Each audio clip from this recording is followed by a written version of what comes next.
Hey you guys, we are wrapping up our microgreen series. I really do hope that you guys have enjoyed the series and the content that we've been putting out about this. And also I just want to say thank you. It has been so much fun learning with you guys and kind of jumping into this adventure together. It's been super fun. It is something that I will continue to do and grow and experiment with, and I really hope that you guys will too. And I also just really hope that this has been super beneficial for you guys and just easy step-by-step knowledge to where you guys can feel comfortable diving into this no matter what growing element or level that you think you may be on. So we're going to wrap up today with marketing and selling, and I was really hoping that I could order some of the ways that I package microgreens. However, the company that I order those from, giving the current situations, are no longer taking orders. They have halted, so I'm just going to talk to you guys. I don't have any visuals. We can try to link a picture below though and show you guys if you want to look at them, but just know that I haven't been able to get them. But these are some things that you can do whenever you are wanting to sell and market your microgreens. Appearance means a lot. And when I say that, people are visual people. So I could give you a brown paper sack full of microgreens, which actually would never really work. But if you're not able to see that product, you're going to have a much harder time selling that product.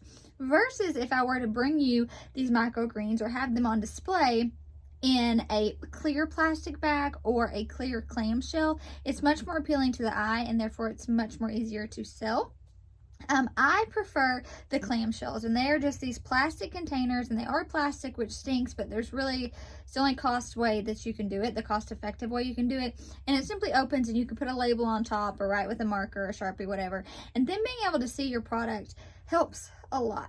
Now, if you're wanting an even cheaper option, you can buy paper bag or plastic bags that you can tie up at the top and just print a label and put on it.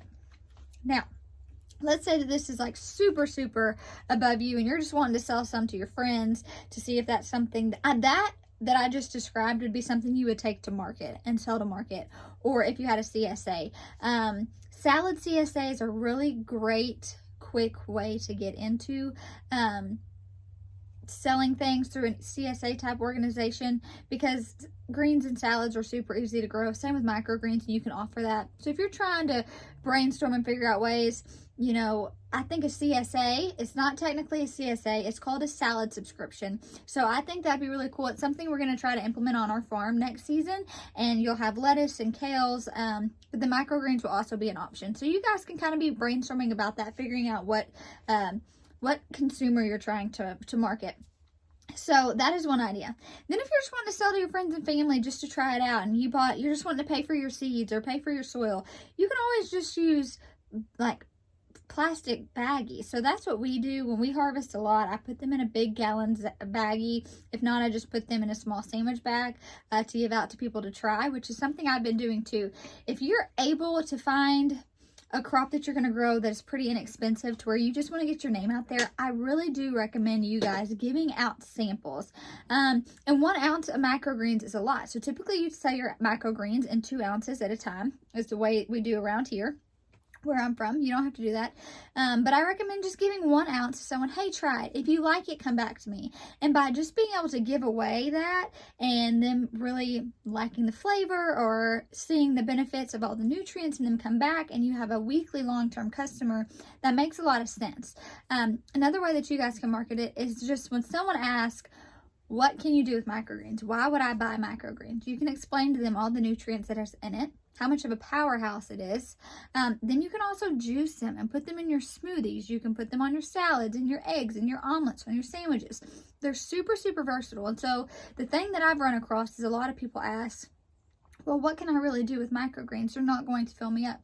They're not intended to be your sole vegetable, like you have a plate full of your protein and your starch and that be your veggie. That's not what a microgreen is really intended for, although it could be that way. It's more like a garnishment. One way is it's very, could be very substantial in juices and smoothies. And so that is something to kind of target to your consumer. So I want to talk about this. One thing that I will be growing is wheatgrass. Wheatgrass is very expensive as far as if you're buying wheatgrass powder or even in juicing.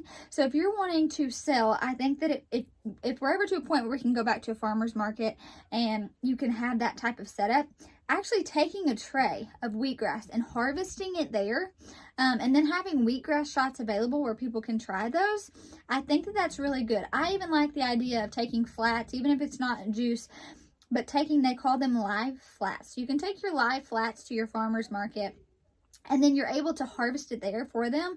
And there's something really satisfying to a consumer seeing the whole process, seeing it in its, whole state, and then you harvesting it and packaging it for them. It will take a little bit more time, but if you're starting out slow and you don't have the number of consumers buying from you, then you're kind of at liberty to do that. But again, for those visual people, it really does mean a lot, and I think you could sell it a lot. And then also just figuring out what you want to grow and what sells well. Like I mentioned, I experimented with beets. They had great flavor, but one downfall to beet is that the actual beet seed is kind of hard, so when it falls off, it is completely edible. But sometimes you'll get that crunch and you'll eat it. That's very unappealing to a lot of consumers. And as I was eating my beets, I did have that crunch and I did taste the seed, and I thought, as good of a flavor as this is, I'm not really a fan of having the seed in there and eating that. So for me, it kind of turned me away. And I don't think beets is one that I would take to the farmer's market. And I probably wouldn't even, offer in my salad subscriptions or CSAs. So that is, be mindful, play around with what does well in your area and what you think you can get rid of. And then also market it on Facebook. Instagram and Facebook will be your best friends. Be confident in your product is a big thing. Like, grow it well, but then be confident in it. And I think a lot of times it's word of mouth. If you can get one person who believes in what you're producing, then they're going to go tell someone else. A lot of my things, I do a lot on social media, but a lot of my people that follow me on social media aren't local to me at all. So how I get local people drawn in is I share it with one person. I give a couple samples out. I try to promote it, but then ultimately they tell someone else, and that is how you're getting your product out, is referrals. And so it's really, really important to not produce a product that you're not 100% satisfied with the quality of. And so that's a really big deal. If you have to take a while to tweak it and try to figure out, had I just harvested those beets and sold them and had never tested them myself, I could have had someone who was really dissatisfied with having that seed in there and tasting it, versus me doing it, giving it a general assessment and realizing, I really don't think that the general consumer is going to appreciate this, so I'm going to just take that crop out. I don't mind growing it maybe for my family. We can overlook it, but I think it may be a big deal to market consumers or CSA consumers. So just be mindful of that. Make sure that your product is 100%, that you feel super satisfied. No, packaging matters. Like the way you put your labels on, the way you package up your product really does sell it. So I just think that if you guys can hone in on these few practical tips and kind of tweak it yourself, that you guys can be super, super successful in marketing your microgreens and getting them out the door. So I hope that this series has been helpful for you guys. I hope that today's tips were helpful for you guys. Of course, if y'all have any further questions about anything as we move into other series, feel free. Y'all can always message us, comment on these. We will definitely get back to you guys. But thank y'all so much. It's been super fun learning with you guys, and I'll talk to y'all soon.